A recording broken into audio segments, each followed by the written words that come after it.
അമ്മ നമ്മളെ ആകെ തെറ്റിദ്ധരിച്ചിരിക്കുകയാണെന്ന് എനിക്കും തോന്നി. എന്നോട് എന്തൊക്കെയോ ചോദിച്ചു. അശ്വതി എന്ത് പറഞ്ഞു? ഞാനൊന്നും പറഞ്ഞില്ല. എല്ലാം മൂളി കേട്ടതേ ഉള്ളൂ. അമ്മയെ കുറ്റം പറഞ്ഞിട്ട് കാര്യമില്ല. ഏതൊരു അമ്മയെ ആഗ്രഹിക്കുന്നതേ അവരും ആഗ്രഹിച്ചുള്ളൂ. എങ്കിൽ അമ്മയെ നിരാശപ്പെടുത്തുന്ന എന്തിനാ? ഒരു വിവാഹത്തെ കുറിച്ച് ചിന്തിച്ചൂടെ? ഞാനൊരു പെൺകുട്ടിയെ സ്നേഹിക്കുന്ന വിവരം അമ്മയെ ഞാൻ ഇതുവരെ അറിയിച്ചിട്ടില്ല. അവളിപ്പോൾ ജയിലില്ല.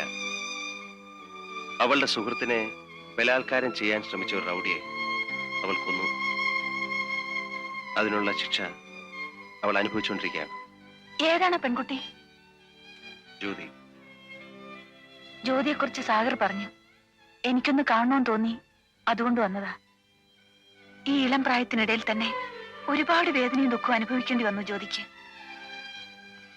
പക്ഷേ ഇനിയുള്ള നാളുകൾ സന്തോഷത്തിൻ്റെതായിരിക്കും.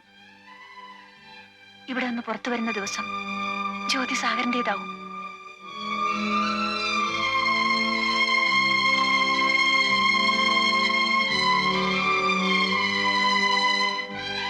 ഞാൻ വരട്ടെ.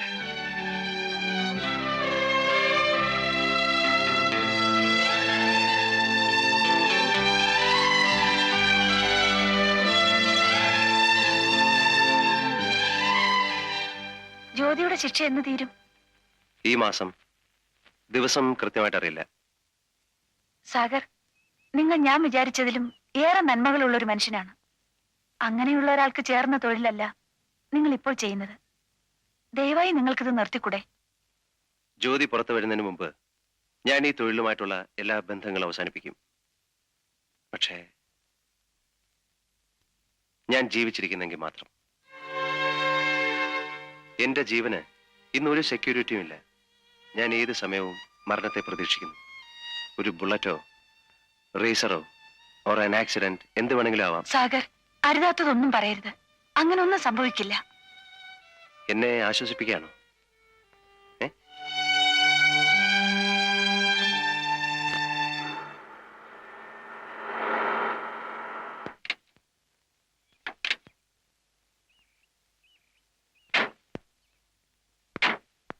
അശ്വതി,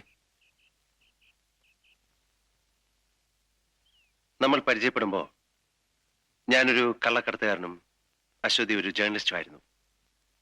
ഇന്ന് ആ ബന്ധം അതിലേറെ വളർന്നു. You are A good friend.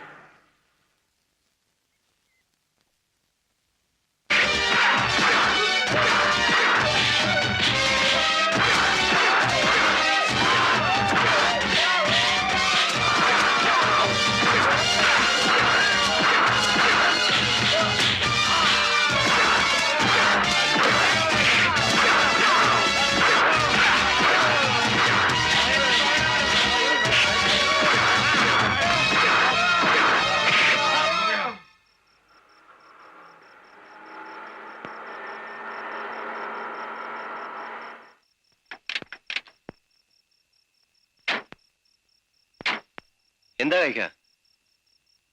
എന്ത് പറ്റി? എല്ലാം പോയി മോനെ. അവരെല്ലാം ഇടിച്ചു നിർത്തി. ഇപ്പൊ കൂലിയില്ല, കുടിലും ഇല്ല. ആരെ? പോലീസുകാര്. മറ്റുള്ളവരവിടെ? കുറച്ചുപേരെ അവർ അറസ്റ്റ് ചെയ്തു. സ്ത്രീകളോ? അവരെല്ലാം കടപ്പുറത്തുള്ള ചില വീടുകളിലാക്കിയിട്ടുണ്ട്. കഴിക്ക, ഇന്നിവിടെ താമസിക്കാം. നാളെ നമുക്ക് തീരുമാനം ഉണ്ടാക്കാം. ഇതിരിക്കട്ടെ, എന്തെങ്കിലും ആവശ്യമുണ്ടെങ്കിൽ. ലോറൻസ്,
എന്താണ് സാർ ഒരു കാര്യം ഓർമ്മിപ്പിക്കുക. എല്ലാം കാലത്ത് സംസാരിക്കാം. താൻ പൊയ്ക്കോ.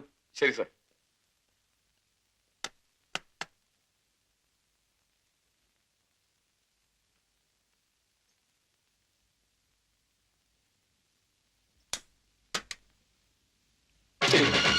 ശബ്ദം ഉണ്ടാക്കരുത്. നിങ്ങൾ പറഞ്ഞിട്ടാ അവരാ കുടിലുകൾ ഇടിച്ചു പൊളിച്ചു കളഞ്ഞത്. അത് തിരിച്ചു കെട്ടിക്കൊടുക്കാൻ നിങ്ങൾ തന്നെ വിളിച്ചു പറയണം. ഞാൻ പറയില്ല. നീ എന്ത് ചെയ്യും? ഞാൻ നിങ്ങളെ കൊല്ലും. I will kill you. Come on.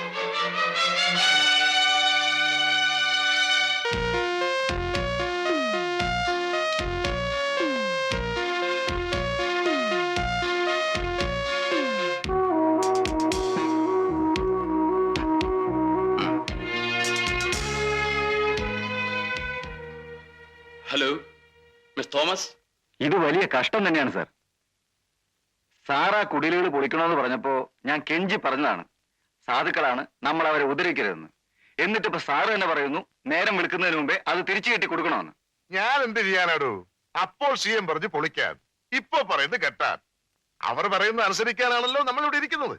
സാറിപ്പോ സിഎമ്മുമായിട്ട് നല്ല ടേംസിലാ. ഡൽഹിയിൽ വെച്ച് ഞങ്ങളൊന്ന് കൂടി. അതുകൊണ്ട് വയസ്സുകാലത്ത് എനിക്ക് പല ഗുണങ്ങളും ഉണ്ടാവൂടോ ജീവ.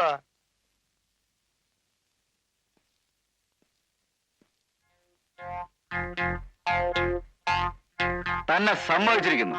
പല ഓപ്പർച്യൂണിറ്റീസും ഞാൻ കണ്ടിട്ടുണ്ട്. നിങ്ങൾ അവരെയൊക്കെ കടത്തിവിട്ടിരിക്കുന്നു. തൊലിക്കെട്ടിയുടെ കാര്യത്തിൽ കാണ്ടാമൃഗം പോലും നിങ്ങളുടെ മുമ്പിൽ തോറ്റുപോകും. താൻ പോയില്ലേ? സർ. തനിക്കെന്താ ഒരു സംശയം? You have my orders. Yes sir. Sir എന്ത് പറഞ്ഞാലും ഞാൻ അനുസരിക്കും. Because I am your subordinate. ഞാനൊന്ന് പറഞ്ഞോട്ടെ sir. I really feel sorry for U.